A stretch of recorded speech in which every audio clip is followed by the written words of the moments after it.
Hello friends, this is Malki Assad, a plastic surgery resident in the US, and in this video I'm gonna share with you how am I able to stay productive during my residency.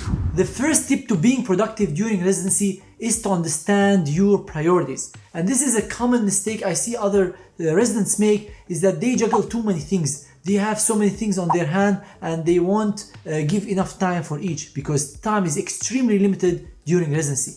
So you have to understand that limitation in time that you have, and try to prioritize the other things. All of us would like to be excellent in residency, be excellent in our education, learn a lot, do research, do educational activities, have fun, go out, do all the other things that you want to do in life. But again, time is very limited. So you have to pick one or two things other than your residency and give your time to that, so you become excellent in everything you do. And also you have to adjust your priorities based on your interest and what you want to pursue later in life. What are your career goals? If you're someone who's interested in education, maybe education should be a higher priority than research.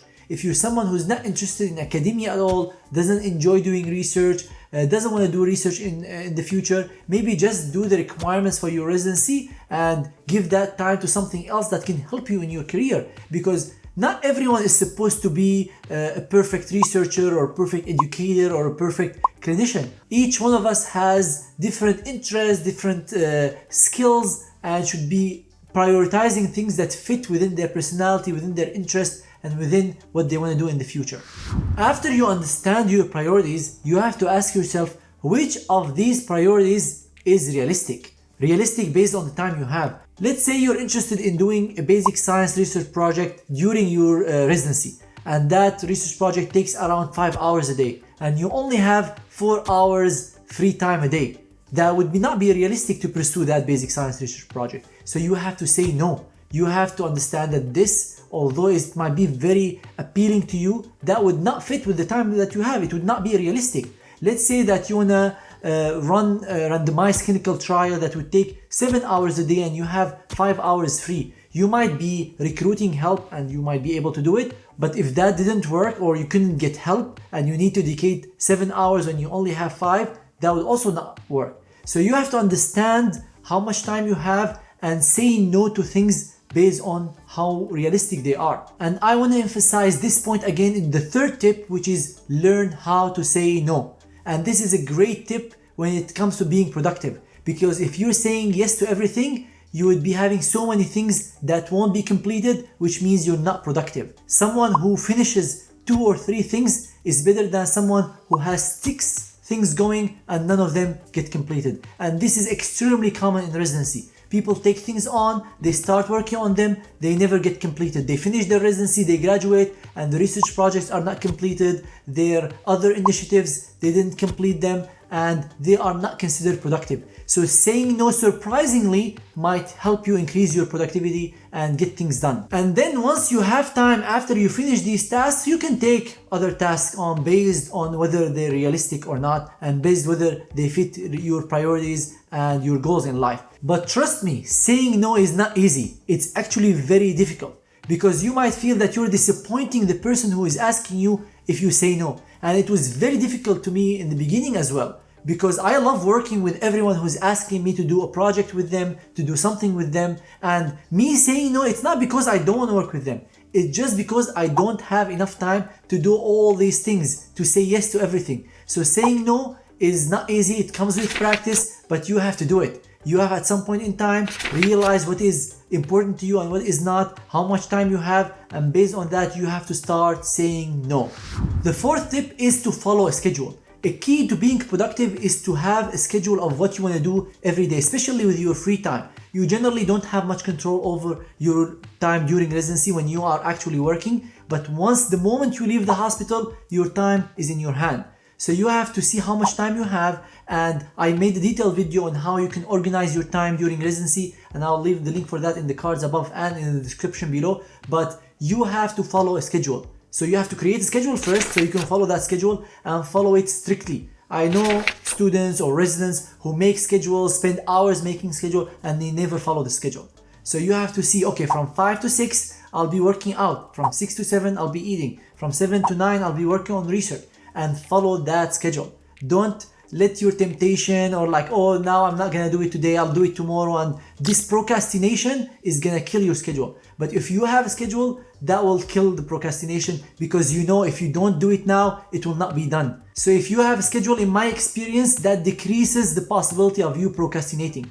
If you don't have a schedule, you might say, okay, I'll do it in an hour or tomorrow or after tomorrow. But if you have a schedule and you know that is the only time that you will be able to do this task, and if you don't do it now, it won't get done, you're having higher likelihood of doing the task and less likelihood of procrastinating. The fifth tip to increase your productivity during residency is to delegate. Your time is very limited during residency, no matter where you're doing it, no matter what the specialty. The amount of free time you have vary between countries and between specialties, but generally your time is very limited in residency. So start delegating. Start delegating the tasks that somebody else can do. For example, cleaning your house, cooking, grocery shopping, or these simple tasks in your house that somebody else can do for you and can save you so much time that you can use for other things that are more important to you.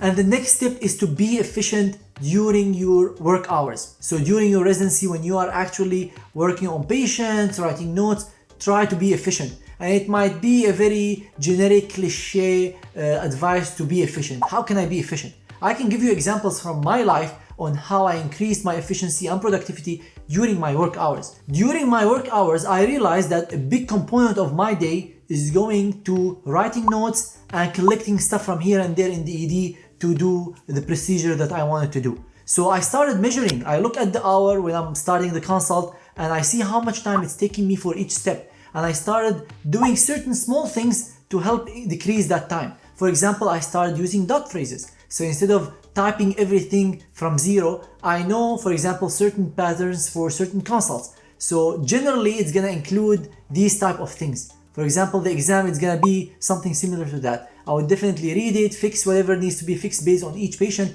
but I saw that almost decreased the time that I'm spending on notes by half. Then I started using the Dragon, which is the dictation tool. I realized that this strategy decreased even the time by half. So now I'm at 25% of the time that I use to spend on each note. And I usually write between 5 to 10 notes a day, maybe sometimes more. And imagine the amount of time I'm saving myself by doing these activities. The same I realized when I'm collecting the materials to do the procedures, for example, IND or laceration repair. It took me almost 5 to 10 minutes for each of these procedures to collect the different materials or the instruments that I needed to perform the procedure. And imagine if I have 5 or 10, so that's an hour or 2 extra just to collect the instruments without performing it. So I thought this is something I can save my time in. So I started preparing kits for the IND, for the laceration repair. So whenever I'm trying to collect these instruments, I collect it for 5 or 10 and I put them in boxes and I save the boxes in a specific place in the hospital. So whenever I get an IND consult, I go and get the box. I don't spend now 5-10 minutes trying to get things from here and there. Sometimes even you might to ask the nurse for something, or